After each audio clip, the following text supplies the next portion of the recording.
from Julio Cruz and Gaylord Perry to Alvin Davis and Harold Reynolds to father and son back-to-back bombs, from Junior J, Joey, and Edgar with Randy, A-Rod, Dan, and the Sheriff, to Ichiro Moyer and Mikey C, to King Felix, Kyle Cruz, and Cano, to the present with Julio, Gilbert, Kirby, and Cal. I don't believe it. It just continues. My, oh my, it's another sports podcast.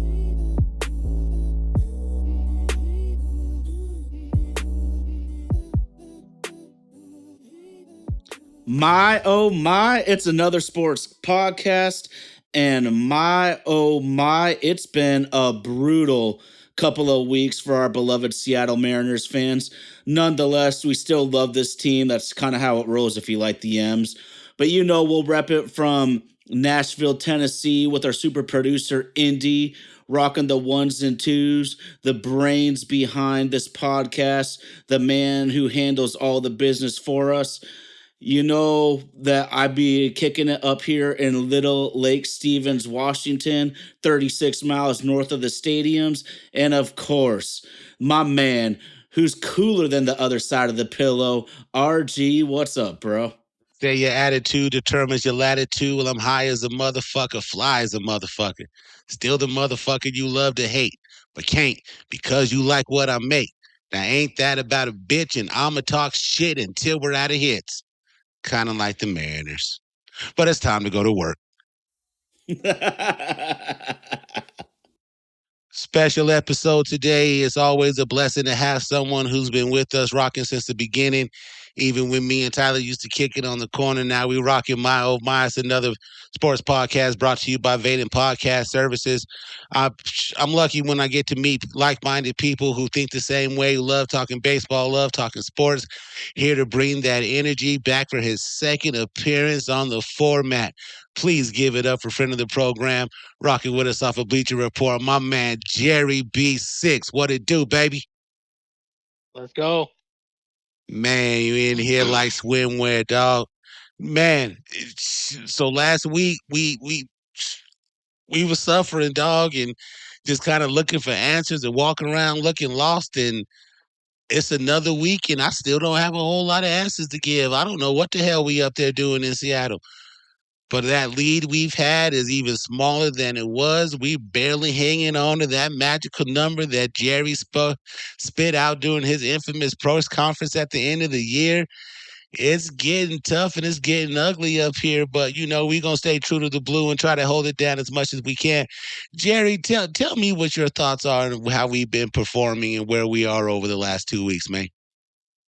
Oh, it's been shit. There's no other way to describe it any other way. It's been shit the last couple of weeks. I mean, the Indians, you gotta give it to them. You know, they're number one in their division, so that was gonna be a tough one. Plus, playing in their stadium, it's been rough. Like, it's our bats, they're not there. We don't have bats right now, and I mean, even Julio's batting average is starting to dwindle down a little bit, and that's what we were holding on to because he doesn't have the power numbers. He's got no slugging. Like, I haven't even looked at what his slugging percentage is, but it's non-existent. And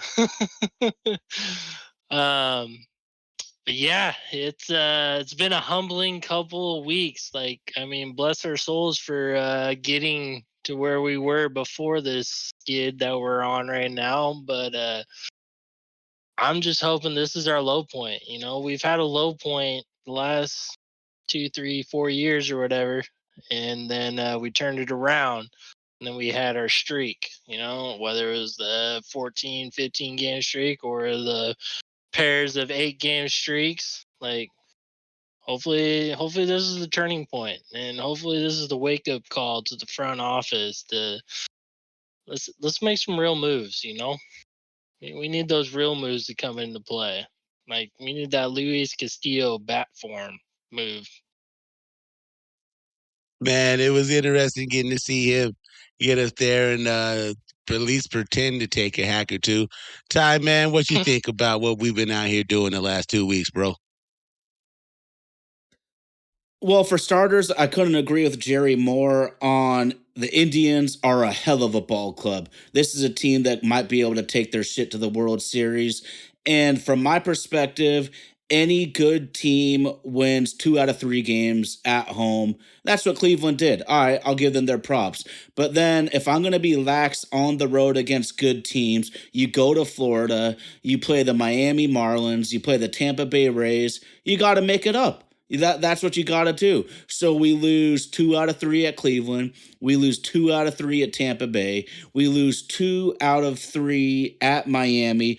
Now check this out, fellas. You want to know how bad our hitting has been lately? So the Mariners have posted the best team ERA in the month of June at 3.12. But they also have the second worst batting average in June at 216. The only team hitting worse is those Miami Marlins who took it to us for 2 out of 3 games.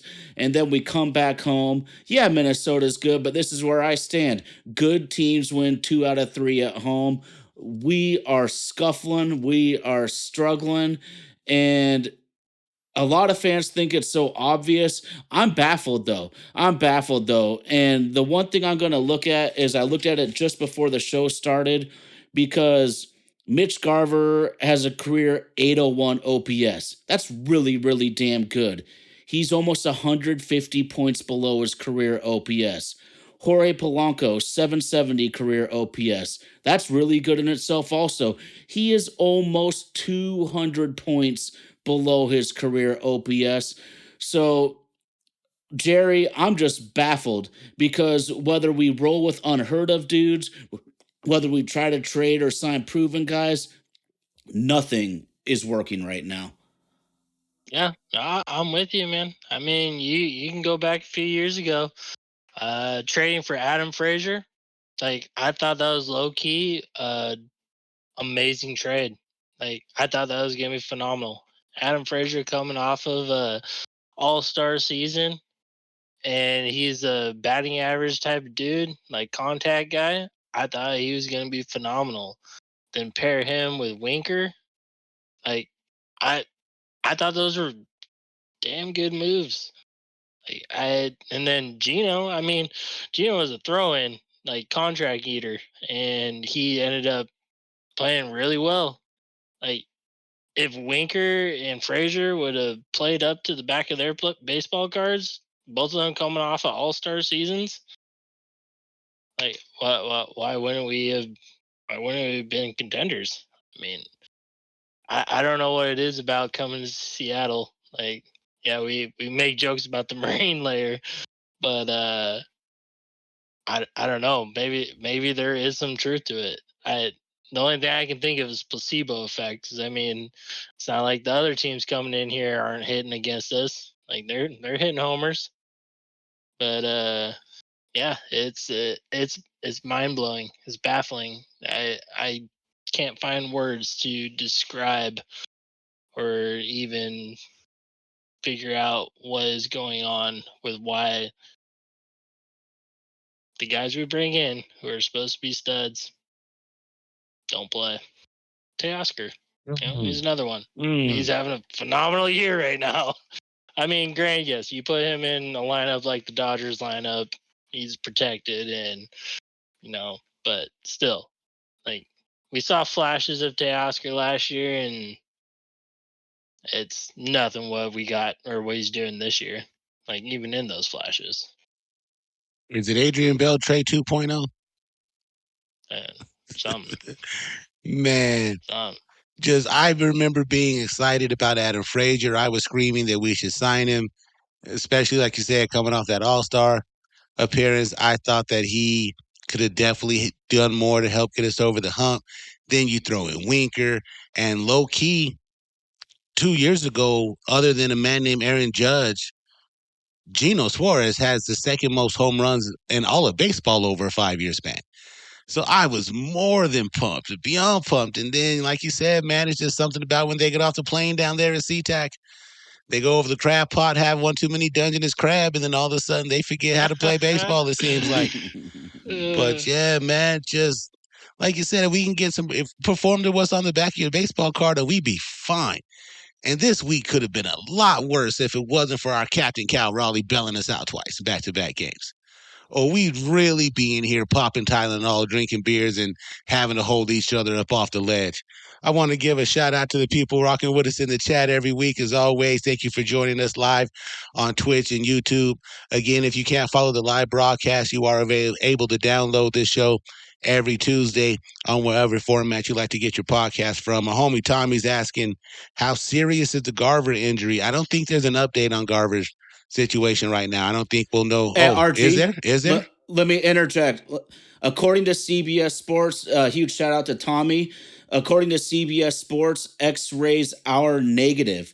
X-rays are negative for Mitch Garver, so he's considered a day-to-day injury. It probably comes down to swelling and pain tolerance. But even though he's been struggling, Jerry made a great point off the air that he is leading the team in walks. He actually has a respectable on-base percentage. But according to CBS Sports, X-rays are negative. So thank God we don't have to bring my boy Sebi Zavala back. All right, so it is. Okay, good. And I know how you feel about Zabby, so we ain't going to go there. You want some Zebby? You want some Zebby back in your life? Please no. Shout out to the homie Tommy. Shout out to the homie Tommy. He says, let's fucking go. Now let's trade it. Come on now, Tommy. He's one of our best hitters. He's seeing the ball well. He's seeing the ball well. That's why he's drawing so many walks. It's just to see the ball that well, walk that many times, and yet when it's come time to put bat to the ball, it's just not going the way that it wants to. It's like the worst of both worlds. Yeah, I will say though, when he does hit the ball, it looks so effortless. Like when he hits his home runs, it is just a flick of the wrist. Just fucking out of here. I love it. I love watching him hit home runs though. You just need a lot more of them. You need to catch up to Aaron Judge's numbers. Yeah. No, he needs at least 15 more in the next 2 weeks. He needs, but at least, like you said, maybe a week. True. But at least he's going to avoid the major injury. But Ty, what else you thinking, man? What else you thinking? Well, you know how a lot of times I like to divide up the season? Because you're basically, to me, it's like, how can you get to 90 wins? Do I want more? Obviously. But my first task of business in baseball is how the hell are you going to get to 90 wins? So let's look at it this way. When I divide up home and road, if you win 2 out of 3 at home, which the Mariners, surprisingly, have won exactly 2 out of 3 games at home so far this year.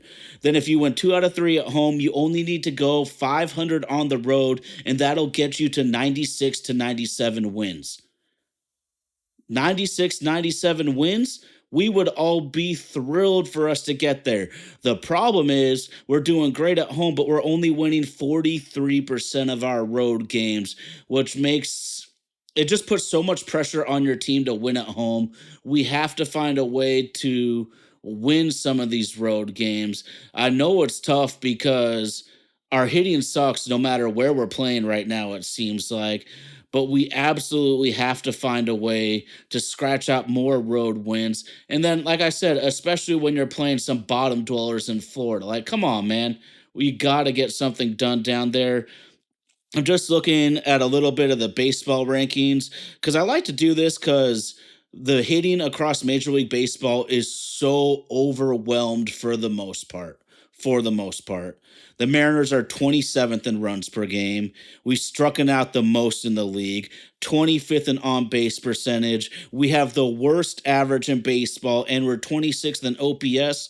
And just from my eye test, Jerry, tell me what you think about this. But when I'm just watching, my eye test tells me I don't know if I've ever seen a major league team foul off or completely whiff on center cut meatballs. These guys, like, this is Major League Baseball, and this is the best pitching we've seen since 1968. when they give you a meatball, you got to rip the shit out of that thing. And we are just hitting foul balls up to the press box every time, man.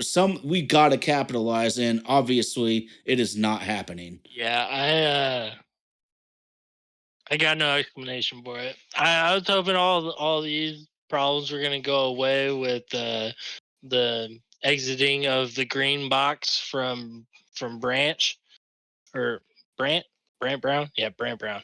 I was hoping this was all gonna go away with him and his method, and it's I'm with everyone. I'm with everyone sitting there on the couch watching these pitches come down the pipe, and we're fouling it off or just watching it go by.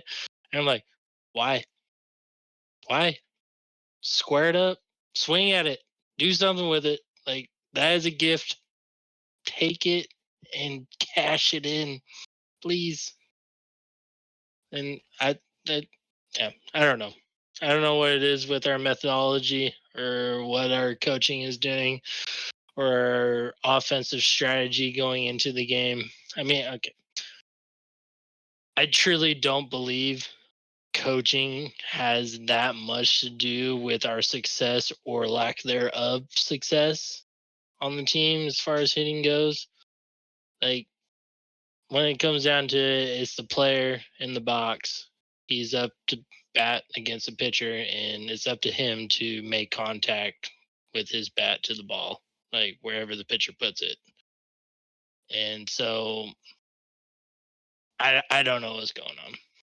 It's frustrating. I'm with everyone on that. It does seem like we leave a lot down the middle to chance. It's like that person that eats one bite of their chicken wing, bro. It's so frustrating. Yeah. Y'all know somebody like that? They didn't use the good spot. They ate down towards the little nub at the short end. Jay, wasted good chicken wings when there's a starving guy in Albuquerque who would love to have some chicken wings right now. Want to give a shout out to users on the chat following us and being a part of our conversation. New users, though, give a shout out to you. Thanks for joining us. Looks like Ginger Fit Dad. You have to look at the hitting coach philosophy of the team. Players come here and can't hit. Been like that for years. But why is that though? Why is it just wash and repeat? It's always wash and repeat. We get someone off the bus, should have come here to put up some gaudy numbers. They come and perform against us, and then they put on that Mariner uniform, and like all of a sudden they can't do shit anymore. And shout out to Sunday Evening Media. Been rocking with it for a couple of weeks. I'd love to see us trade Garver and Polanco and let Locklear DH and put Bliss at second base regularly. Not mad at it, man. Not mad at it. Locklear came up and looked like he was built for this moment and came in roping the ball. And Bliss just that speed and the things that he brings to our office, man. I love to see the man get a shot more, but I know it's kind of hard for me to put the unproven guy over Polanco, but Polanco hasn't really done enough. I don't know if he's done enough to keep his job. Ty, man, what you got? Huge shout out to the people on the live chat, man, because y'all give us some great food for thought. And Ginger Fit Dad, man, great minds think alike, I guess. And I'm not going to say that I know it's the hitting coach because Jerry's right. The players got to perform. But something is being lost in translation here, obviously. So I want to go back a little bit in time here as a Mariners fan. 2015 season, the team started out with a 233 average, scoring only 3.4 runs per game. On June 20th, at recording right now while we're speaking, it's June 30th, so we're only 10 days later than this said date.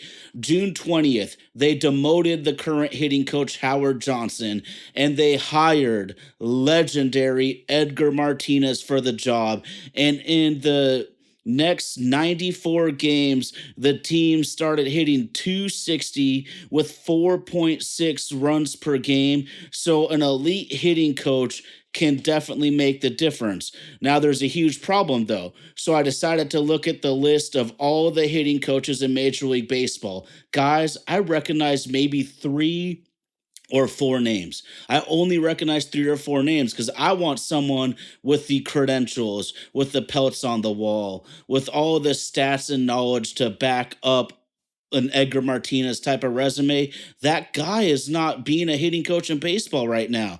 And so a huge thing is as we know, in the 1990s, player salaries in all major pro sports exploded. And in the year 2024, they're higher than ever. Edgar Martinez put together $49.6 million of career gross earnings. He does not need to coach for a living. He walked away from the job of hitting coach because he didn't want the grind and wanted to spend time with his family.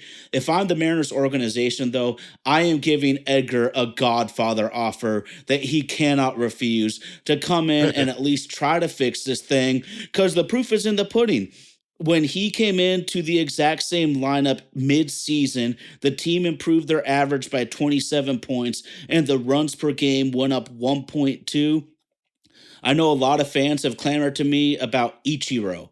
Ichiro is a legend, one of my favorites, but I also think he would be a terrible hitting coach. And that's just because his plate discipline, his decision making to swing at strikes and balls was honestly terrible, but his extraterrestrial bat control was so special. We all saw it. He'd be swinging at pitches that were 1 inch off the ground, 2 feet offside, and put a little single between third and short. Guess what? I've only seen 2 guys in Major League Baseball in my lifetime that can successfully hit like that, and that's Vladimir Guerrero with power and Ichiro for singles. So I don't want that style of player coaching because I've only seen 2 guys do it. But that's just my food for thought, Jerry, is that I want Edgar, but I don't know if that's possible because star players are not hitting coaches in Major League Baseball right now. Yeah, 100%. Ichiro is an anomaly. Like, you can't replicate what he did. Vlad Guerrero either. Vlad Guerrero either. Me and my homies, we used to call him Little League. Because if there's anybody who resembled more of a Little League player, was Vlad Guerrero Sr. Hat always crooked, jersey and pants too big for him, boy swing at anything, and it'd be, oh God, why are you? He just hit that thing 460 feet.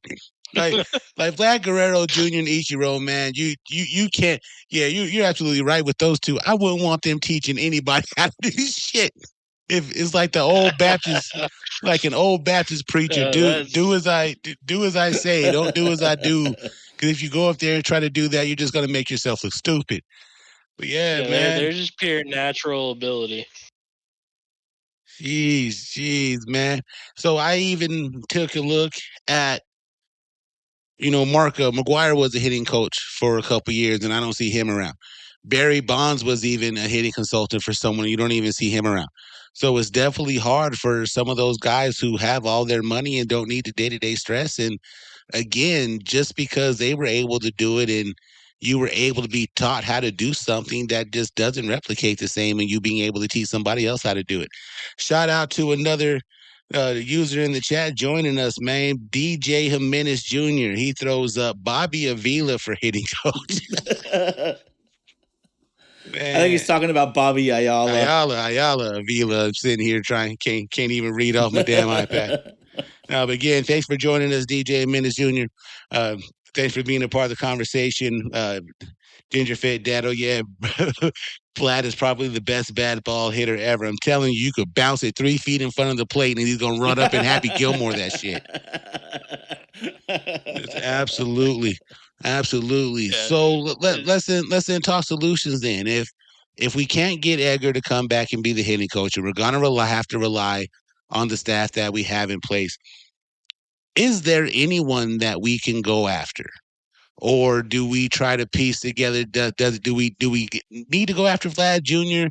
I, for one, would like to see us go after Luis Robert Jr., but he seems like the same type of player that we like. We'll go right after him, and the second he steps off the plane to SeaTac, he'll be injured for 2 weeks. Yes. Yeah, they're just gonna strike out at a crazy clip.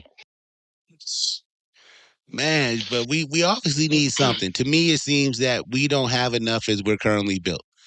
And it was nice for us to get up to that lead. But now we're starting to get caught up. And I said it off mic, the boogeyman is starting to come for us. And Houston has been rolling.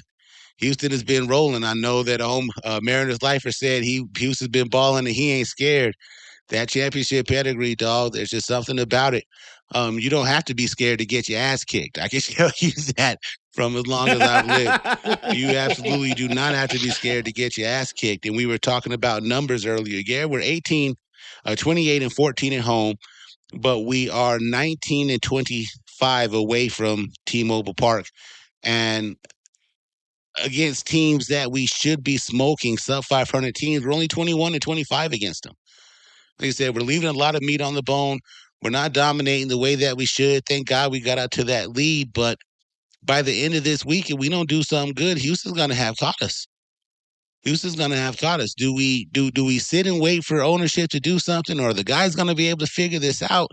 Do I need to start going and buying ibuprofen and Tylenol because my head about to hurt, man? What do we do? Oh, you're about to be hungover. That's for sure. We need to make moves. 100%. We need to make moves. The roster. I mean, everyone, even the optimists like myself, we always say wait through May. Wait through May. See how the team's doing. Feel them out. Let them get acclimated. We're bad. We're bad. We're bad after May. Like we're here almost, or we are July now, or day before July. We're bad. Yeah, we're bad. We need bats. Like we need them. We need them now. Problem is, we don't know who the sellers are. I would love. Okay, like this last offseason, I've been screaming Yandy Diaz. That is my dude. That's the guy I've wanted him for years. Yandy Diaz. That's the guy I want. I would love to trade with Tampa Bay. Get Yandy. Sure, let's take a Rosarena just because we want that star power name, Plus this, who knows? Maybe that's what he needs. Maybe he needs to change the scenery. Maybe that'll turn it around for him. But I want Yandy Diaz. But I can ride with that. Yeah, but it's gonna cost a lot, obviously. But who knows? Who knows how it turns out? Like I'd be if the Angels would trade with us, I would love Rengifo and Taylor Ward. I think those would be two solid pickups that wouldn't cost too much, but I don't think the Angels are going to trade with us. Us trading with the Angels is like trying to get the Hatfields to trade with the McCoys, dog. It ain't gonna go down like that. they still salty at Jerry. Shout out to Texas Power Ranger. You need to get ready for more of the same over there in the 54% club. I got a question for you, Texas Power Ranger. How's Jacob deGrom working out for you? So let's go on ahead and keep it moving. All 5 stars. All 5 stars, baby. Hey. Yeah, Sunday evening media, he's got our back. He said, "Aren't you guys 8 games back?" Well, I gotta be honest, Sunday evening media, if we keep playing like shit, they're gonna close that gap as well too. And even from looking at the standings, it just doesn't seem that the path to the playoffs out of the AL West is gonna be division winner. None of us are gonna qualify for the wild card.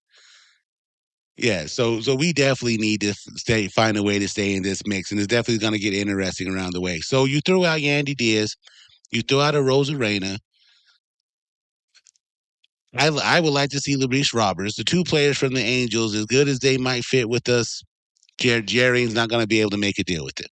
So we need to go in and scratch that out. And then, like I was saying off mic too, if you look at the National League standings, there's too many teams that are still in the race. So it's hard to see who's going to be buyers or sellers here in the next 30 days unless something drastically happens once we get back from the All-Star break in Texas. So I guess we need to decide, are we willing to overpay to make something happen? I don't see how we Well, can. what's an overpay, though? Let's go back just 2 years, guys. I mean, a lot of baseball fans and baseball analysts criticized the Luis Castillo trade for being a possible overpay, and none of those guys have done anything, and it's been a couple of years.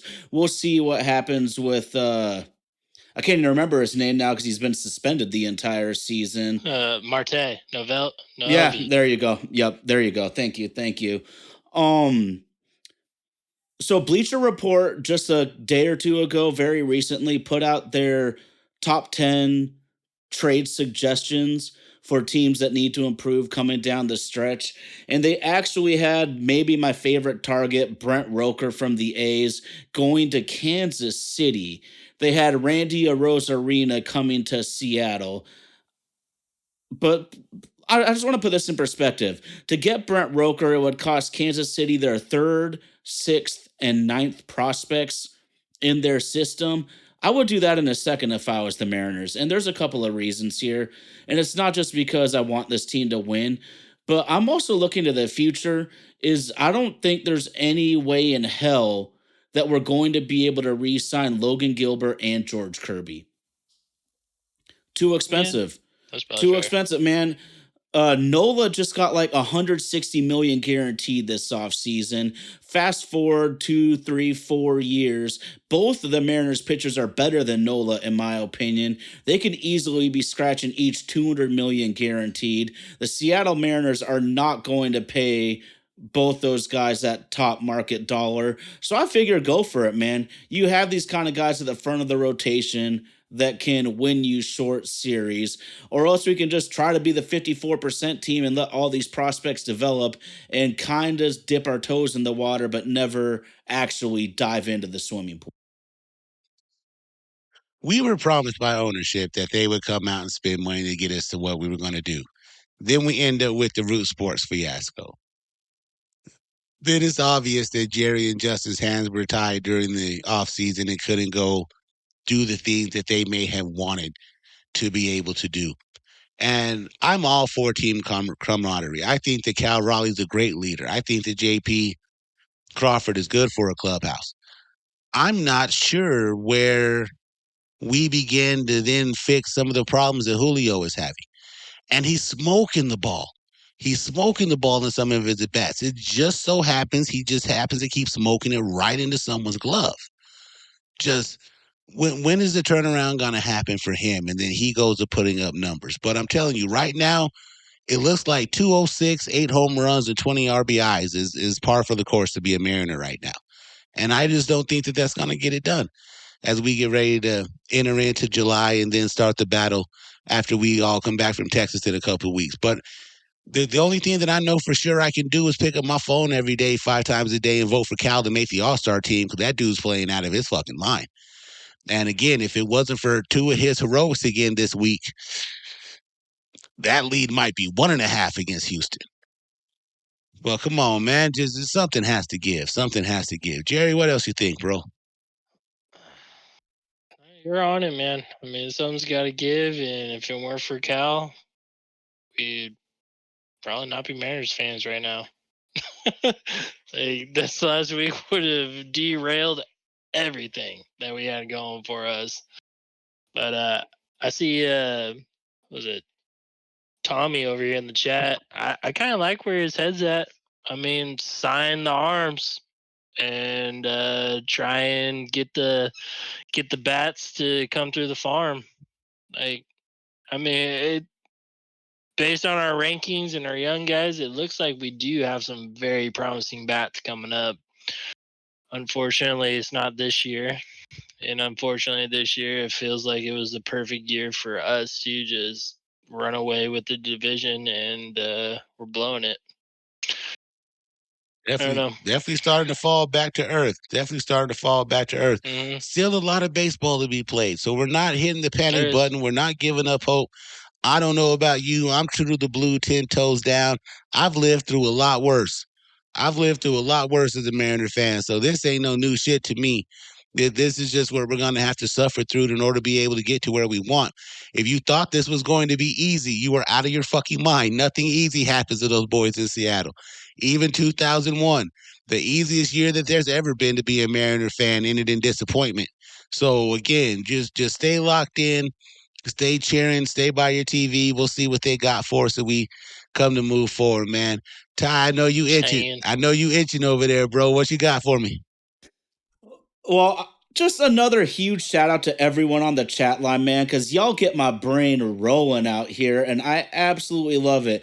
Everyone's bringing great comments, bringing great ideas, and I know RG feels me on this one. We want to make this the most interactive show in this business. We are not just happy, we are thrilled to have y'all get in here like this. And Ginger Fit Dad, get someone from Driveline and have them be the hitting coach. Shit, I think that's a pretty damn good idea, especially when we just alluded to the most famous hitting coach in Major League Baseball is Kevin Seltzer, for Pete's sakes. You have to be a born in the 80s diehard baseball fan to even know that dude, and he was the most famous person on the list I was reading. So you're going to have to think outside the box. So that will be freaking awesome. I'm also wondering, Tommy's saying that maybe we sign Kirby and Gilbert long term and rely on the farm for bats. That, it breaks my heart. It pisses me off and it kind of frustrates me. But realistically, that might be our best window to actually win a World Series. So I know none of us want to wait. We've all been waiting forever. But like RG said, man, we've had some tough years as Mariners fans. We were the first baseball team to spend $100 million only to lose 100 games. So this shit ain't nothing new, but we got to get something going here because you want to know how bad it's been lately, fellas. In the last 8 days, Julio's batting .069. Ty France is at 148. Polanco's at 211. Rojas at 125. Garver at 190. And Canzone at 125 the last 8 days. The only guys holding it down are Luke Raley and J.P. Crawford. Shocked me that he's hit 280 the last 8 days. And Luke Raley is literally the best player on the team right now. As much as I love him, that shit needs to change for us to go where we want to go. I want to hear both your guys' thoughts on this really quickly. So, absolutely, I don't think Julio should be in the All-Star game, but the Home Run Derby is absolutely a show. It's a showcase. It's for the fans. Julio is good for the business of baseball when he is in that Home Run Derby. It has been freaking awesome to see him, not just Seattle fans. You saw those national commentators from ESPN blown away when he was up there hitting jack after jack. RG, you just mentioned that he's been hitting the ball hard. On the broadcast today, they brought up the stats, and Julio's hard hit rate is over 9% higher than the league average. So maybe they can get him in the home run derby and it kills me to say this, get that launch angle going up a little bit, and maybe we see that power production come back because we all know there's another huge factor. We need Julio to play at least up to his baseball card for this team to do any sort of damage going forward. I'll defer to Jerry because my opinion on that's not gonna be liked. I'll defer to Jerry first. I would love for Julio to be in the home run derby as long as he doesn't hurt his wrist again. But seems like whenever he does it, he comes out hotter than before. And I would love to see some more of his August production from last year. So let's do it. It's hard to look at what he did last year, and then, like you said, to see the August he had where it did heat him up, and it goes forward from there. I might think that that is a one of one. The home run derby really doesn't help guys with their swings. Not in a large sample size and not in a large result base. Just from looking back and going back at it. Um, you go to a guy like Bobby Abreu who killed it in the home run derby. They couldn't hit shit after that. Josh Hamilton kills it in the home run derby, and where the fuck did Josh Hamilton end up after that? I don't think that us needing Julio to get into the home run derby for the business of baseball is what's important right now because the home run derby is not in Seattle. Last year, absolutely need him to be the face of what the Mariners have because the Midsummer Classic is just so happens to be in Seattle. I I don't know if I can get behind him being in it. I need him to work And he's still getting behind the ball. He's still hitting the ball hard the opposite way. It's just a couple unlucky plays that just, like you take the game in Miami the other day. Bases loaded, he's up, smokes the ball, hell of a play to be able to end it. If that ball is an inch more to the right of where it's at, everybody's scoring. Round the bases, Little League style. I just don't know if it's worth sacrificing what he could become the rest of this year or what we need him to be. Just for some extra batting practice. If that's the case, just send him to drive line over the All-Star break because he's not going to make the All-Star team. Just send him somewhere where he can actually get work at. I don't know if the home run derby is the place for him to be able to figure that out at. But he definitely needs to figure something out. We need the production from him. Like Neil said a couple weeks ago on his performance, on his stopping by and being a part of the show. When Dylan Moore is your best hitter, that's good for Dylan Moore. That's not good overall for the Seattle Mariners. For Luke Raley to be as consistent as he's been, that's good, but it's not what we need to be able to get us over there. And I just think that if Julio isn't going to be a starter on the All-Star team, he should take that break, go spend a days, get his head right, and then head up to drive line and do some work on actually trying to put the ball back in play and find what it is that it takes. But I just don't think that the All-Star break is a place to be able to get it done at. Well, I just want to go quickly since we're talking about Julio here. And it's funny that it's come up on the live chat. RG will back me up on this. I said this in our group text a couple months ago, but I've literally not had the balls and I've been too scared to put it on wax. Let's go. For starters, I'm ready for this. Let's go. This is not an accusation, but this is a hypothesis.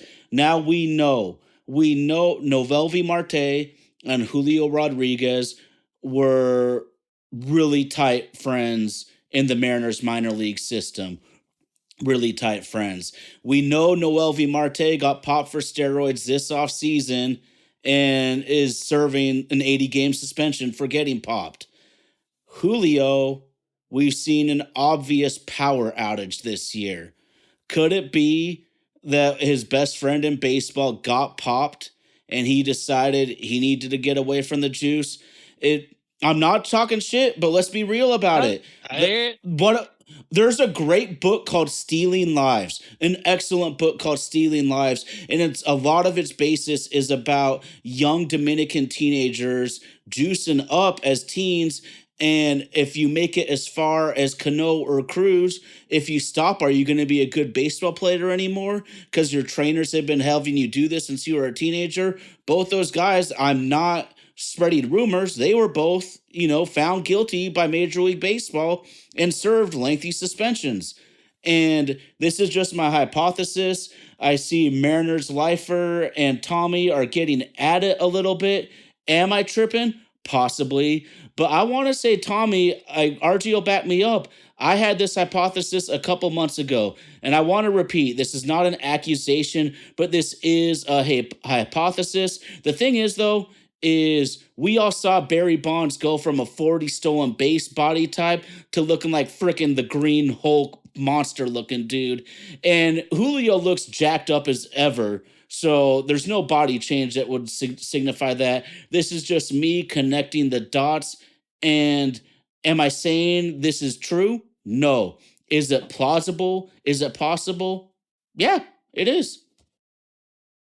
Yeah, I've been waiting. It's definitely plausible. I would disagree just based on the exit velos he's putting out still. I just think his launch angle.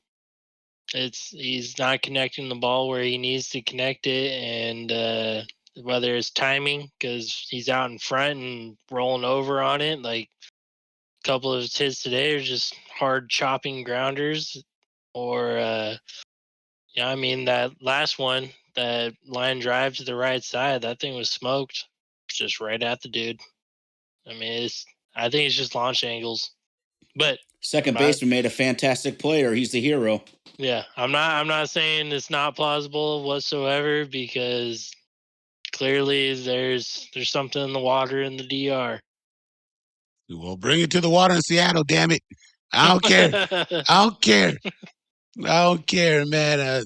Just it's tough. It's really tough. Just my only counter to it is Albert Pujols. So Albert Pujols is part of that home run derby in Los Angeles where Julio just goes apeshit and becomes a natural treasure.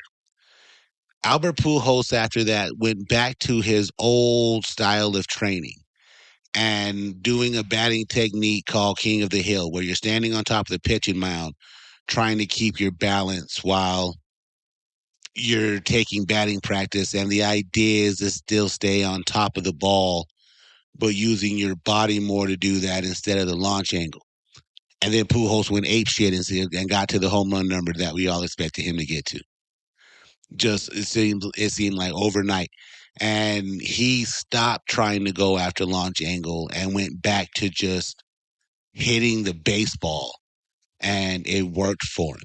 So I haven't been a fan of launch angle just because I think that always trying to uppercut the ball causes for a lot more damage at the plate than it does production at the plate. Like when I look at the Indians when they came to T-Mobile, and then even when we played them recently, I don't see a lot of guys taking launch angle swings. I see a lot of guys taking put the ball in play swings, and I believe it was Scott Rowland who said that a home run is a double gone wrong. So let's just go back to simple baseball theories and just go back to putting the ball in play, hitting the ball where it's pitched.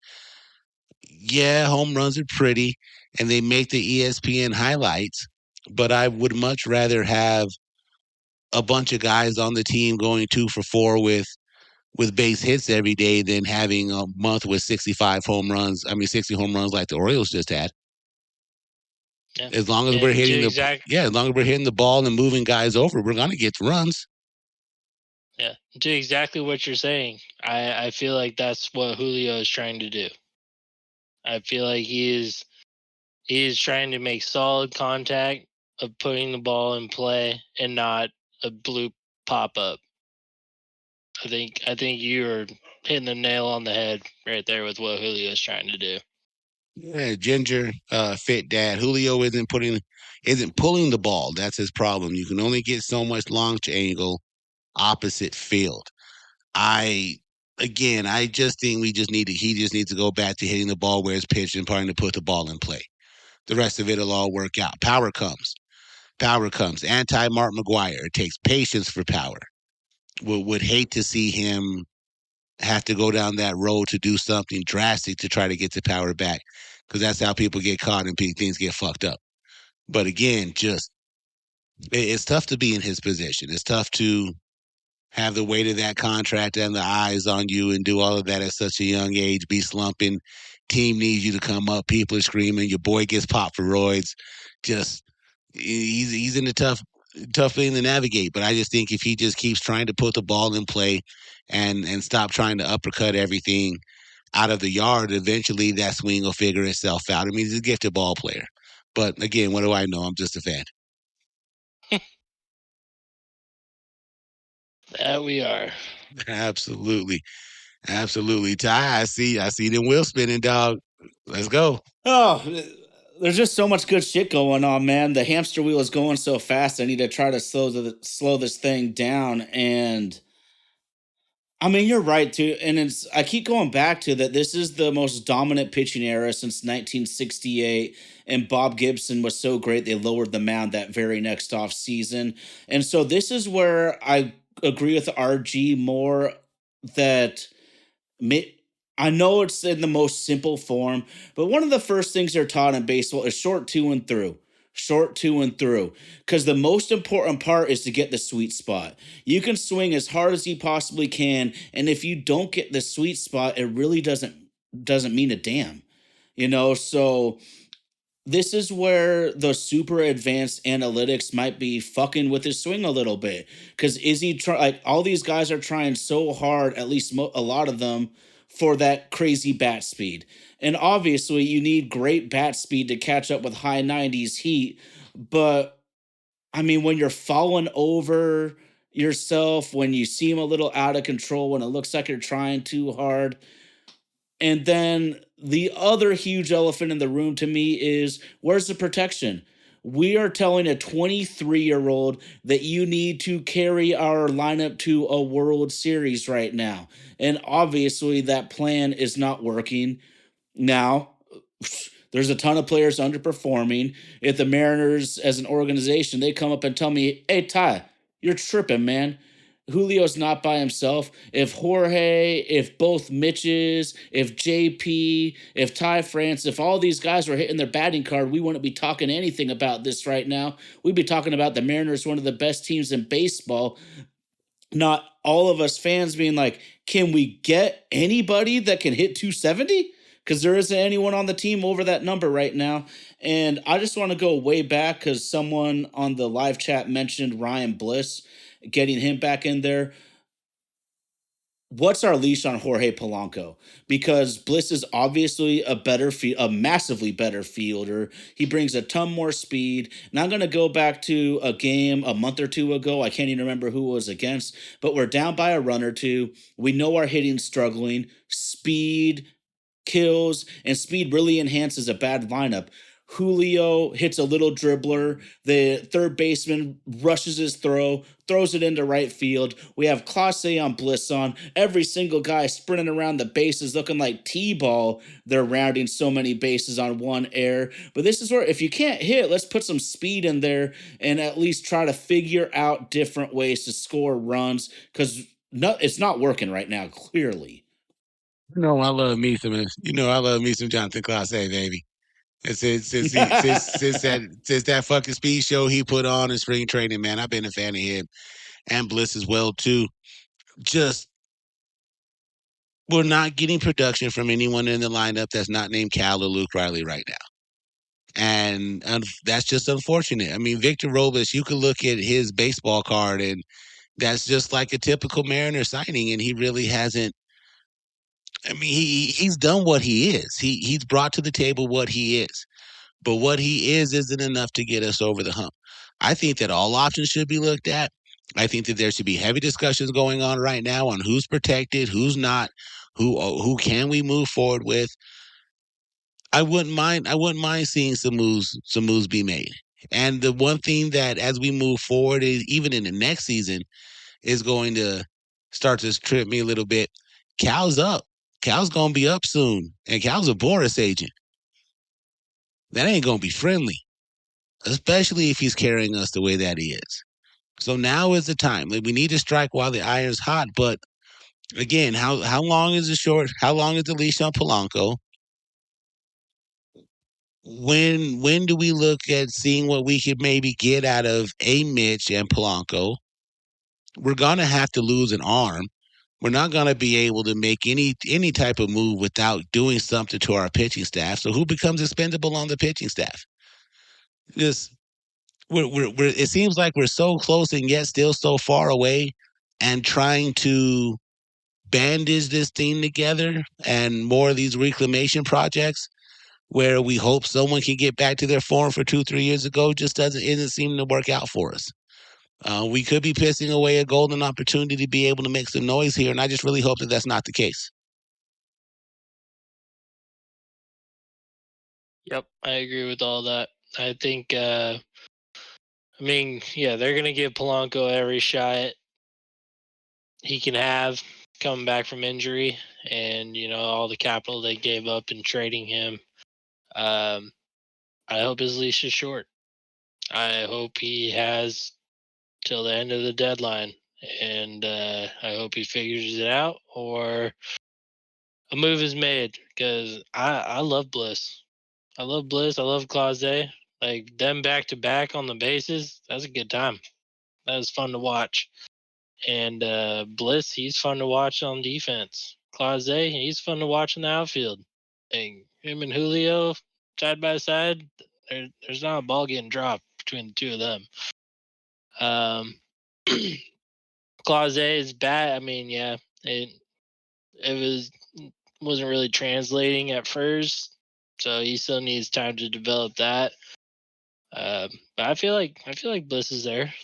Bliss is he's a rookie, and I feel like he's been a pretty successful rookie, and I'd like him to get more playing time. So if that means Polanco gets shipped out, so be it. I think it's going to be harder to get rid of Garver just because of the contract and the lack thereof production. So why not ride him out as our backup catcher? I mean, it's expensive backup catcher, but I think he's Anything to fine keep there. Ty from seeing more Zevi Zavala. Anything that keeps Ty from seeing more Zevi Zavala, we're probably all with. Shout out to Yeah, people following along with us in the chat. Let me interject here real quick. Ginger Fit Dad, first thing to do is fire Delhart. He will never be a good hitting coach, and the offense gets worse every year with him. Have we reached the point where the juice isn't worth the squeeze? And if that's the case, why do we keep bringing that guy back?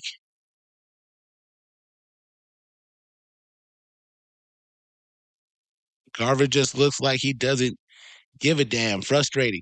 I don't know if I can say that because he's having good at bats with the walks that he's having, where he's just not putting the ball in play as often as we would like him to. But like Jerry says, when he does get the ball in play, it's the most effortless swing that we've probably seen in a very long time up in Seattle.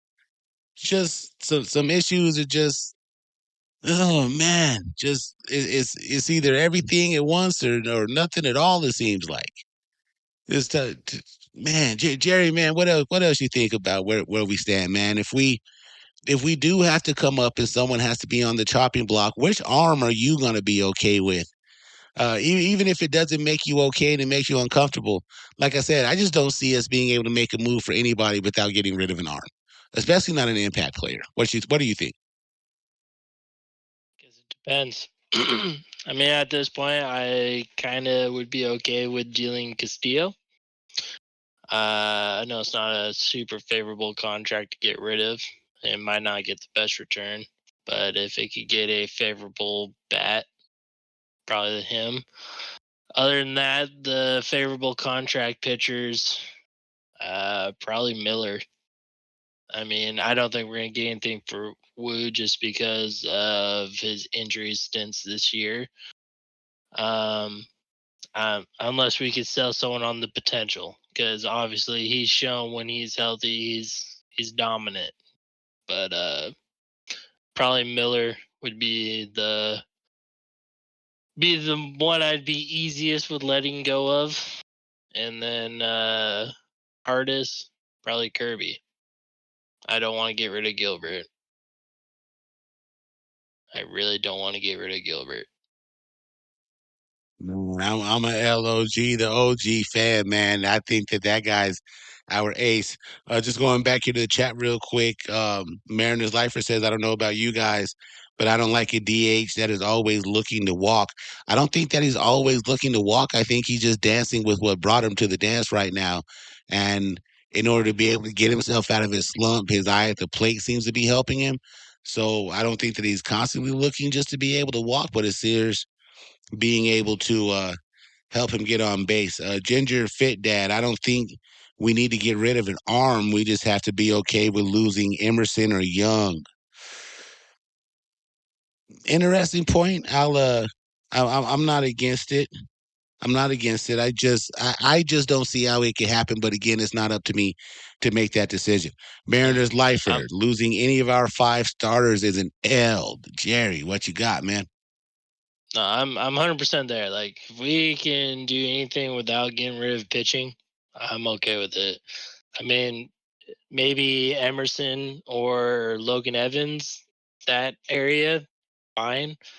But if we're taking from our starting rotation, I would rather not do it, because I agree that is our strength. We do not want to take from our strength to add to our weakness. So if we can keep our strength and deal from stuff that are unknowns, like Cole Young's and Colt Emerson's, to bring in the proven bats to strengthen our weaknesses. So that way our strength is getting supplemented by building up our weakness. That's what we need to do. Yeah, man.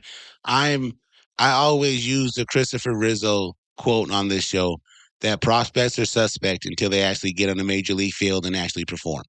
So if we have to lose some of that, what are we now? The third best farm system in Major League Baseball. If we have to lose some of that to be able to get someone to get us to the World Series, pack their asses up and send them the fuck out tomorrow.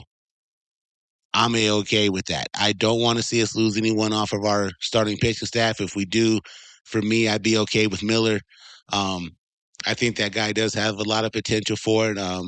I don't want to see anybody get traded from our starting rotation. But if we had to get somebody, I say we give Miller, we give a couple prospects and see what we can go out and get with that.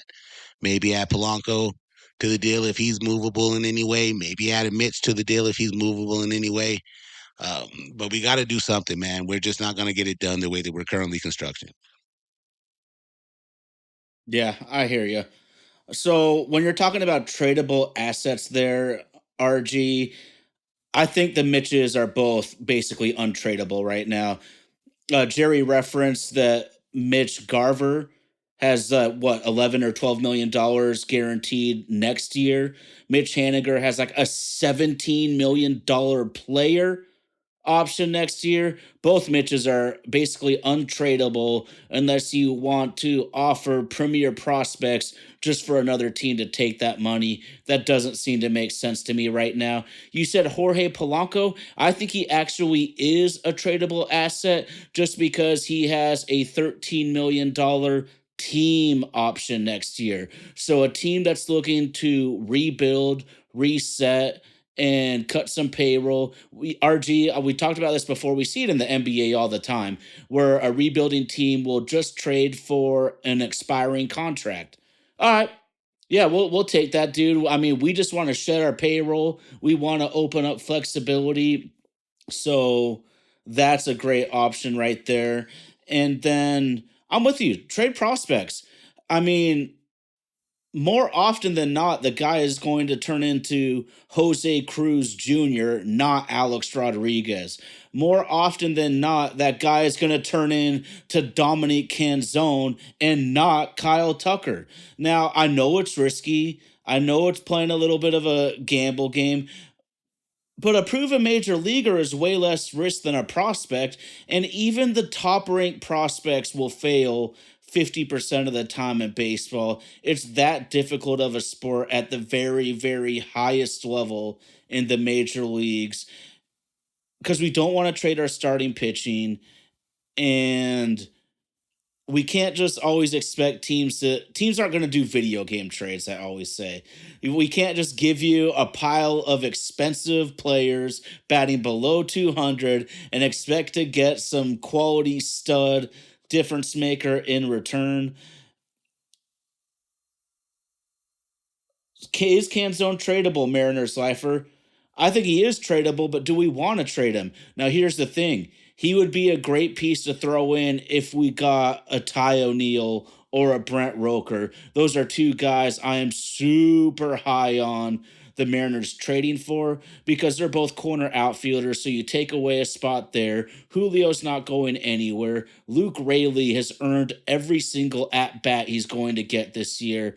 And so that actually might kind of be a win-win for Canzone personally and the team if we can make that happen. And just scrolling up here, Mariners Lifer noticed my Edgar Martinez street sign behind me, and I'm a UPS driver Monday through Friday, and I made a delivery at the thrift store on my route one day, and they, for whatever reason, had a bunch of Mariners stuff at the thrift store in the front of the store. I saw that sign and I did not leave my delivery until I purchased that sign. So it was definitely just meant to be. I'm sure you could find it on the internet or something like that somewhere, but that was one of those just golden opportunities that was perfect. And like my wife mentioned on the chat, she found it in the garage and brought it in last week. And so it's here to stay in the background. I mean, is there not a Mariners fan that doesn't love Edgar. If you don't love Edgar, I would wager you're not a Mariners fan.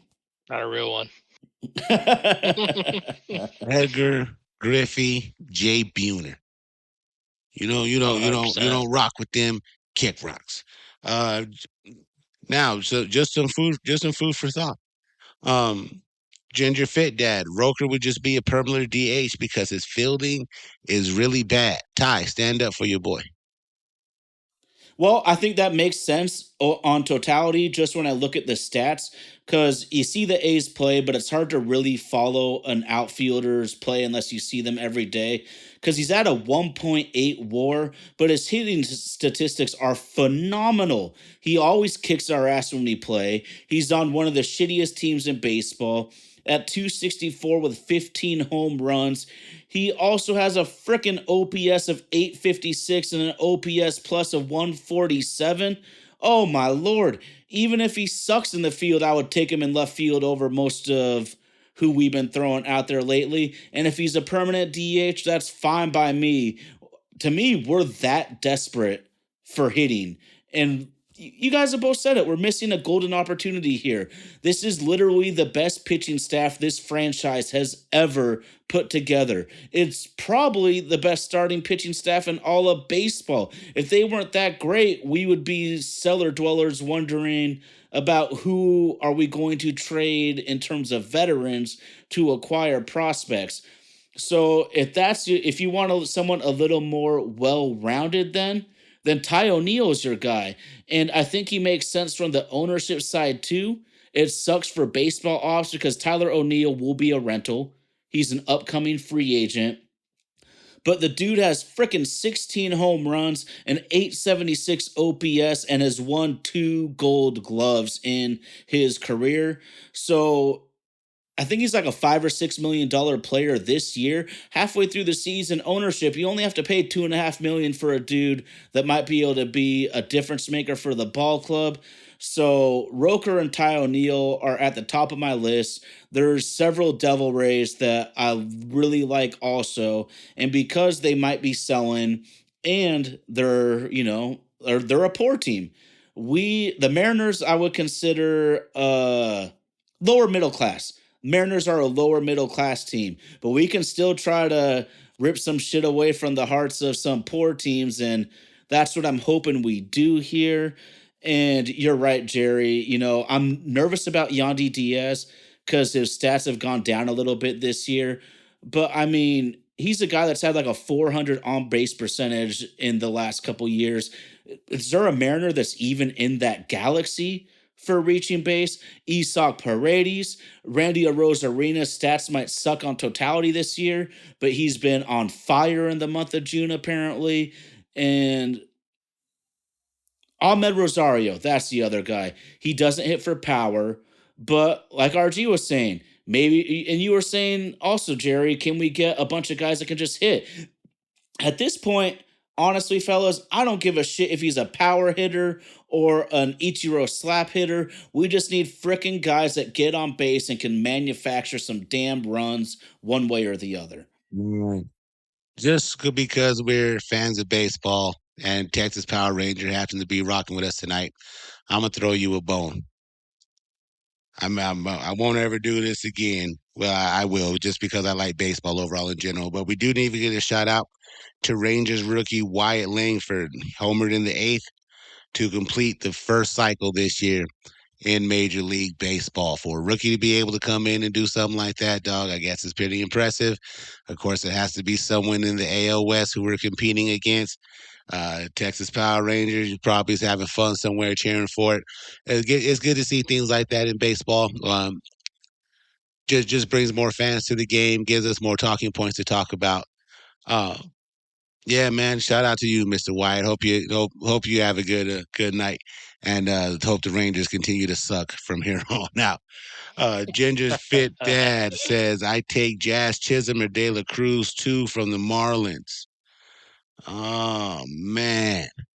Hell yeah. I would like to see us do something like that. I know we were talking a couple weeks ago about how Jazz Chisholm was standing on second having a conversation with one of the Mariners. He would look really good in that. Mariner uniform. But again, I don't know what it would take to get a player like him up there. And, part of my biggest fear right now, too, is just getting someone else who's just not going to perform. I mean, you're right to feel that way, especially because we opened up the show talking about guys that have hit their entire careers and completely fall apart when they get to Seattle. So I get that, man. But at the same token, scared money don't make money. And this is the Seattle Mariners, man. At some point, we got to try to make some moves here. We have 7 of the top 100 prospects in baseball. One of those is not Felnine Celestin, who might have the highest ceiling of all these guys.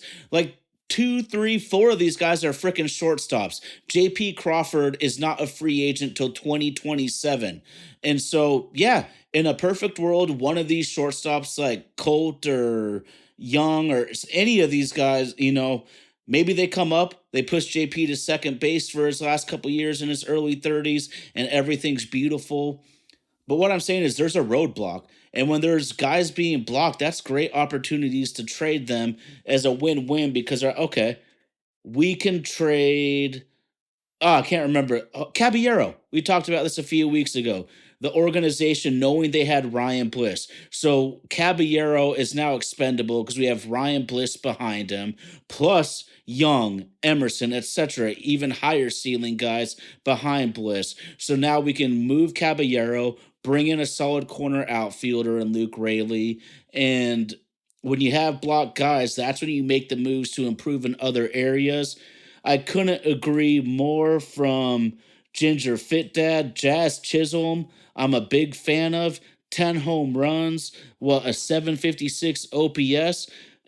And y'all know when you grow up in the house of Ken Griffey Jr., you're always a sucker for power speed combos. Jazz Chisholm in the 97th percentile in base running value. He's in the 83rd percentile in sprint speed and the 81st percentile in barrel rate.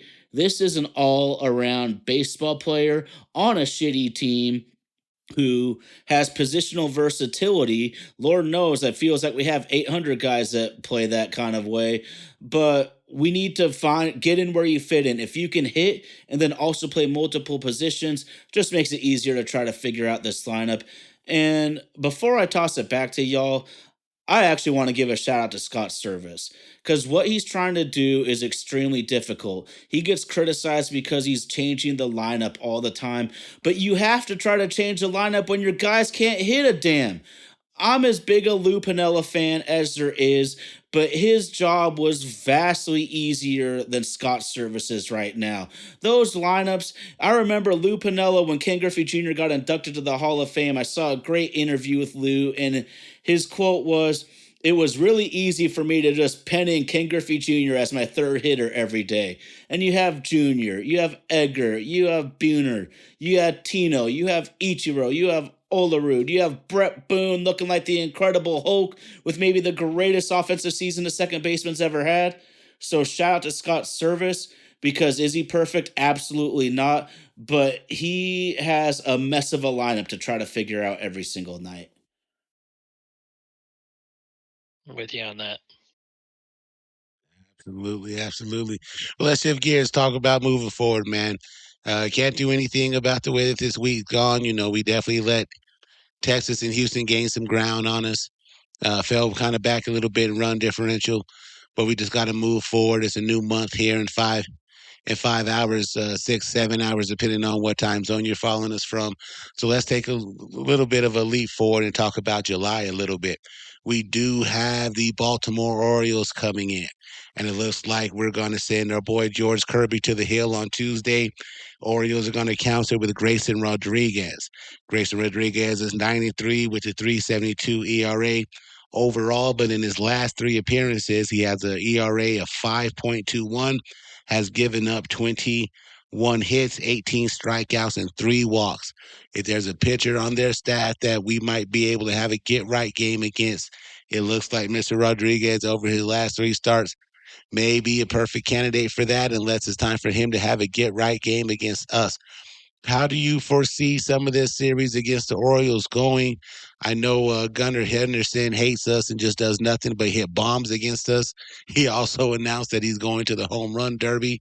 Hopefully his wing happens to fall off while he's in the Pacific Northwest this week. But it's not going to get easier for us as we continue to go down the stretch.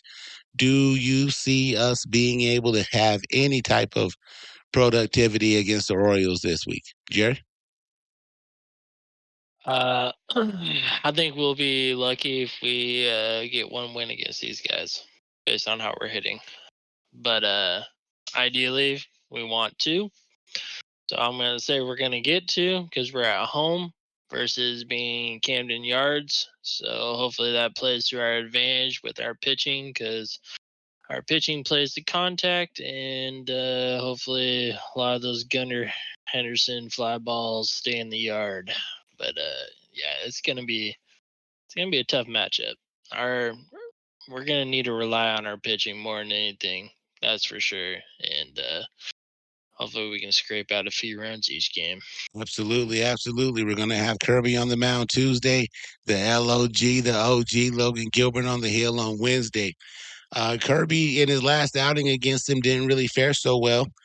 He had a 1.17 ERA against the Orioles in all of 2023. And in his most recent appearance against the Orioles on May 19th, he gave up 5 runs in 6 innings. So we definitely need him to have a better outing than that in order to be able to find a way to stop the bleeding. Ty, throw something to me, boy. Well, let's do it. I mean, I understand the trepidation of a lot of these fans on the live chat right now, but you know what? It's time for us to play. You know I'm gonna say it right now, Archie. You know what I'm gonna say. It's time to play with some piss and vinegar, man. It's time to really get after it, dude. And what's really tough though is baseball. You can try harder in the field, but when you actually try harder at the dish, more times than not, it goes awry. And that's why baseball's so tough, is because you want to grip the bat tighter. You want to swing out of your shoes, but that's usually when you swing at balls and strike out more often. So it's a really fine line between coming out with an aggressive dirtbag sort of mentality while also being disciplined and kind of serene at the plate, to be honest. But it's a good match. It's a good match right now. I mean, we have our two best pitchers going. They've both been pretty phenomenal lately, and I'm a ride with it. I think we're going to win 2 out of 3. We're going to win the Kirby and Gilbert start. But it's so funny you said that, RG. Rodriguez struggling lately. The first thing in my brain is like, uh-oh, he's got a get right game coming. But that's where we got to put down the hammer, man. We got to put down the hammer. Dude, it's put up or shut up time, though, man. There's these players aren't dumb. They know that the entire lineup, for the most part, is expendable right now. And do you think these guys want to have to move their families mid-season? No. So let's get it done, fellas. Let's get it done, man. They're just a baseball team. They're just a baseball team. They put on their shoes. They tie them one leg at a time with their pants, man. I know that they have maybe the best young hitters in baseball. Dude is like 26 home runs, breathing down Aaron Judge's back for the home run crown this year. I don't give a shit, man. Sometimes you just got to look yourself in the mirror and be like, am I going to get down with these dogs? And it's time, fellas. It's time. For sure. Mariners Lifer had a question for you, Jerry. You said that you'd I rather saw that. see Castillo traded versus Kirby or Gilbert. What do you think his value would be? A proven bat plus prospects is his question. Yeah, I think a good partner for that one would probably be what Tyler would like to see with the Cardinals. Get Tyler O'Neill involved. Maybe I don't know, someone else on their roster, Donovan or something, and then we throw in some prospects along with it. I'm not sure what the value would be with his contract. I know his contract is pretty favorable as far as top starting pitcher goes, but definitely seems like he's fallen off for our Mariners standards at least. Yes, sir. Yes, sir, man. I also saw a new name in the chat, Mr. Emmett Brown. Thanks for rocking with us here on My Oh My. It's another sports podcast. We're always happy to have new members join the chat. Fans talking baseball, man, is what we are. We all ride or die with the Seattle Mariners, and they've been making sure that we suffer over the last 2 weeks. But we're happy to have you and your opinions here in the chat. Ginger Fit Dad said another good player to get would be Lamont Wade Jr.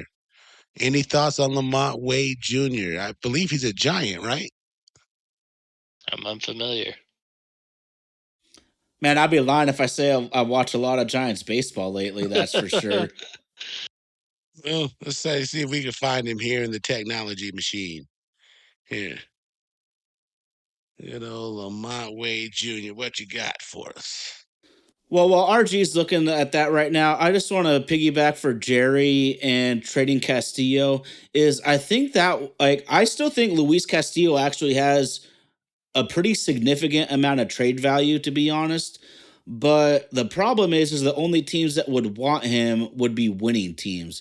So I don't know if that would be a good trade partner, because with his contract and his age, I don't think a rebuilding team would want Castillo.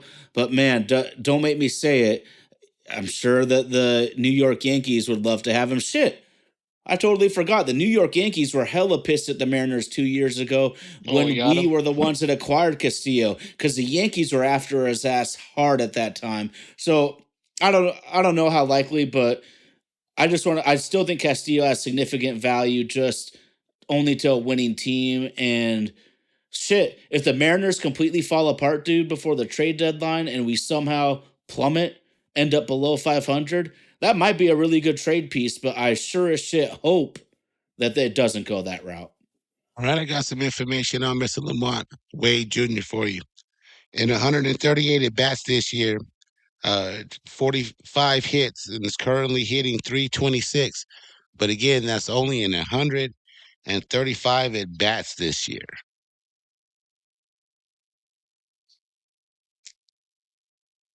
Today, 5 at bats, 1 hit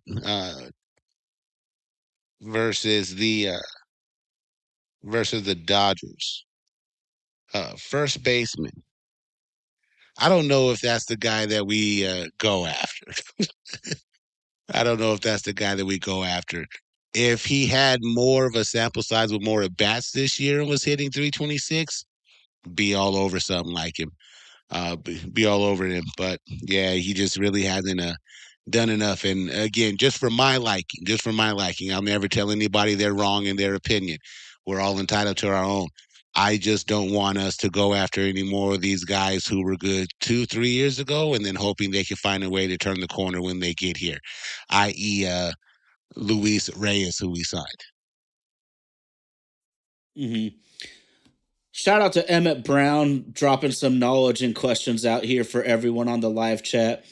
Who is the bulldog or enforcer who's going to charge the mound? And I kind of agree with Sunday Evening Media. I don't know if we necessarily have that guy, and that sucks because I think that kind of person is needed on any ball club. Cal, I could see him possibly rolling like that, except I think he could kick some ass, but he seems kind of mild mannered. I think that Mitch Garver, if he thought that someone was actually going at his head, I think he seems like the guy that might run out there. Of course, and we from Albuquerque. Damn right. Hey, don't mess with that. But he's not the biggest guy, and it doesn't have to be the biggest guy that charges the mound necessarily. I don't know if I ever seen Jorge Polanco smile on the baseball field. And I think that guy's got a little bit of edge to him, which is also why I wanted him so much and was so excited when we traded for him. Obviously, it hasn't worked out. Obviously, it's been a disaster. But hindsight's 2020, and I think Polanco's got a little bit of edge to him. And, I don't want to say a brawl is going to turn your season around, but I mean, we all know it kind of did a couple of years ago. A galvanizing force, but... Didn't it? So, yeah, I mean, I don't want to say it, but you got to say it, I could definitely see it being Polanco. his eyes. He looks like he wants to throw hands at all times. That's what I'm saying. Hey, not the biggest guy, but we all remember Rougned Odor, man, at second base. One of maybe the best connection I've ever seen in a sports fight. Definitely not the biggest dude. So I don't what is it they know. always I say? beg to differ. I'm going to say Give it to us. I'm going to say the best connection in a recent baseball fight was Jose Ramirez on Tim Anderson. Tim Anderson was night before he hit the ground. The ground woke Tim Anderson up. Yeah, you got me. You got me on that one. Yeah, that's a good one. Absolutely, RG. Yeah, absolutely, man. Jerry B6 been rocking with us here on My Oh My. It's another sports podcast brought to you by Vaden Podcast Services. Big shout out to Ty Talks 24, repping us from the Northwest. Shout out to all of you following us on the chat. Don't forget, we're still giving away that Julio Rodriguez Funko. We are now entering the month of July. We're going to rock this thing until the end of the trade deadline at the end of the month. All you have to do is just help us spread the word about this podcast. Tell people to come join us here each and every Sunday on YouTube and Twitch. Or if they can't join us on YouTube and Twitch, get them to follow us on our socials, at MyOhMyASP. You can find us on Facebook, Instagram, the TikTok. You might find Tyler doing a dance. You might find Jerry B twerking. That's how we gonna do it out here, man. For those of you who don't use any of those and you still want to catch the show, you can catch a fresh download on what we talked about each and every Tuesday on your favorite platforms where you download and listen to podcasts at. Jerry, man, it's always a blast having you, man. You got any closing thoughts for tonight, man? No, I just hope this next week goes a lot better than the last couple. Let's hope for some wins. We need some wins. We need to build some momentum going into this trade deadline. We sure do. Todd Talks, man. You get all your shit off today, bro. I know you got an extensive notepad. And the most important thing is that I let you ride through that notepad every day, baby. What you got for me? Hey, man, we basically covered it all. And a lot of my notes I just take during the week. I take screenshots with my cell phone. And it's all just because we want to be able to have fun out here. But you got to drop a little knowledge now and then. But I just want to give a huge shout out to Jerry. It is fantastic to have you on with us. And a giant shout out to everyone on the live chat. Y'all, I have this notebook full of notes, but y'all don't even know how much content you are bringing us. If you want to be on the show like Jerry is right now, slide up in those DMs. My Oh My ASP, Instagram, Facebook, TikTok. Slide up in those DMs, man, and we would love to put you in the same spot that Jerry is right now. But thank you so much. We want to be the most interactive sports show in the game. Thank you so much. Of course, man. Mariners Lifer says always a good time catching the stream. Bring Jerry back again. Jerry can be on this show as much as he wants to, man. Anytime. He's one of the best people I've ever met on Bleacher Report. I'm glad he's still rocking with us and always wanted to be a part of the show. And those of you as well, too. Don't forget, man, slide in the DM, let us know your availability. If you want to join and be a part, hey, we're always happy to have you. Some of those guys at Root Sports are paid to give a damn about the Mariners. We're all true to the blue, man, and we just like talking sports and everything, man. Tommy says, you guys got a new subscriber in me. Happy to have you, Mr. T. Ride on with us each and every week, man. Always Munoz 2024. Hey, man. I'd rather vote for Munoz than those two old bastards we got right now, but this ain't a political podcast either. Absolutely. I'd rather vote for Pedro. Fuck it. Let's go, man. Again, that's your man Jerry B6 been riding with us tonight, man. We're happy to have him with us. I couldn't do this without my man Ty Talks 24 holding it down the Pacific Northwest. Vaden Podcast Services presents My Oh My. It's another sports podcast. We do want to give a shout out to our super producer Indy on the ones and twos, making it sound like $1 million. Our social media director Katie Matsumoto. Thank you for all you do, and thank you for being an intricate part of the team. We couldn't do this without you, and most importantly, the people who ride and listen and interact with us. If it wasn't for you, we wouldn't have a format or anything to talk about. We wish you all a good week. Hope you have a good 4th of July. I got my flag behind me. Up at the top is the flag that draped my grandfather's casket. So we want to make sure that we give a shout out to all of those who helped fight for this independence as we get ready to celebrate Independence Day. Again, everybody go out, have fun, be safe. Uber if you're going to drink. Make sure you go to Taco Bell if you're going to smoke. Grab you a Tylenol if you're going to keep following the Mariners this year. You may need it. Again, that's been Mad Tie Talk 24, Jerry B6. I'm RG each and every week. Thank you for joining My Oh My. It's another sports podcast.